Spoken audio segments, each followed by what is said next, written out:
Hey guys, Professor Bill, Comic Book University, and I am reading Monsters Unleashed issue number 3. Yeah, this is a pretty fun comic. It's kind of hard to argue with what they're trying to do here. It's cool. They got the old original monsters from way back in the Tales of Astonished and Tales of Suspense days, and they're fighting against these brand new monsters that are out there. Now we come to find out that Kei Kwade, the kid who's actually summoning these monsters, he doesn't really know exactly how his powers work, but he draws them and then they come to him. He can kind of make them appear, like teleporting.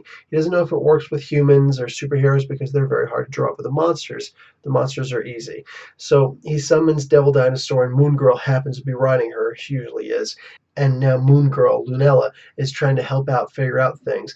And they also come to realize that he's actually an Inhuman. So Medusa shows up and she's like, hey, that's really cool. And they get Karnak to come over, and Karnak explains the story about how every 1,000 years or so an Inhuman will arise that has a special purpose, kind of like Agents of S.H.I.E.L.D. on ABC, and he will show up and he will be the one who will try and defeat this being who shows up also and tries to summon monsters to destroy people, and the being died last time, and blah blah blah. It was a good enough story, but it wasn't a great story. Honestly, I think I'm going to finish this series just because I've already gone so far with it, but it's nothing to really get crazy about. There was a funny line in here that I use fairly often. Somebody says, "Oh, I will decimate all of you." And it's like, okay, yeah, but do you know that historically decimate actually means you'll only kill 1/10 of them, not all of them? So, and yeah, I realize what a jerk I am for saying that sometimes. Anyway, it was an all right comic. There was a lot of things that were just so wrong in here, and it really blew my mind.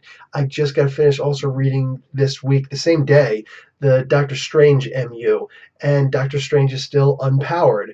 But in here, he's the Doctor Strange that has the cloak of levitation and all these other things. No, that's gone. All of this stuff is gone. And also, as I said, Medusa and Karnak of the Inhumans were there.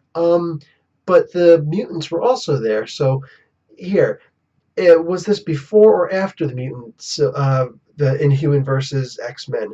Well, here, let's make it even harder, because Mariah Hill is still the director of S.H.I.E.L.D. Now, Mariah Hill just lost her directorship and went into exile an issue ago in Captain America Steve Rogers. So what exactly is happening here? This is completely out of whack. It's like this thing should have happened a while ago. So, yeah, I'm not really happy with this at all. At all. So whatever. I'm going to give this a C minus. It was a decent enough read, but the continuity is completely out of whack, and that's very un-Marvel like. All of this stuff is happening as of the past 2 years, that there's just no proper continuity. Anyway, guys, Professor Bill, Comic Book University, class dismissed.